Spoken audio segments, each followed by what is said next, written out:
Hi friends, welcome to cine family two. Guppedantha Manasu serial hero heroine Mukesh Gowda and Raksha Gowda.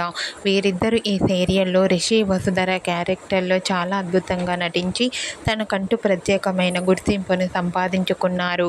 Rishi Vasudhara సీరియల్లోనే కాకుండా కొన్ని మూవీస్లలో కూడా నటించారు. వీరిద్దరి అప్డేట్స్ బయటకు రాగానే మంచి మంచి కామెంట్స్ పెడుతుంటారు తన ఫ్యాన్స్ అందరూ. అయితే రీసెంట్గా Guppedantha Manasu serial hero heroine Rishi Vasudhara real life latest ఫొటోస్ను షేర్ చేశారు. ఆ ఫొటోస్లో రిషి వసుధర చాలా హ్యాపీగా, చాలా అందంగా కనిపించారు. ఆ ఫొటోస్ చూసిన వారంతా బ్యూటిఫుల్ అండ్ లవ్లీ పేర్ అంటూ కామెంట్ చేస్తున్నారు. మీకు కూడా Guppedantha Manasu serial hero heroine Rishi Vasudhara real life latest photos మీకు నచ్చినట్లయితే మీ అభిప్రాయాన్ని మీ కామెంట్ రూపంలో తెలియజేస్తూ లైక్ చేయండి, షేర్ చేయండి. మరిన్ని ఇంట్రెస్టింగ్ అండ్ లేటెస్ట్ అప్డేట్స్ కోసం మా సినీ ఫ్యామిలీ 2 ఛానల్ని సబ్స్క్రైబ్ చేసుకోండి.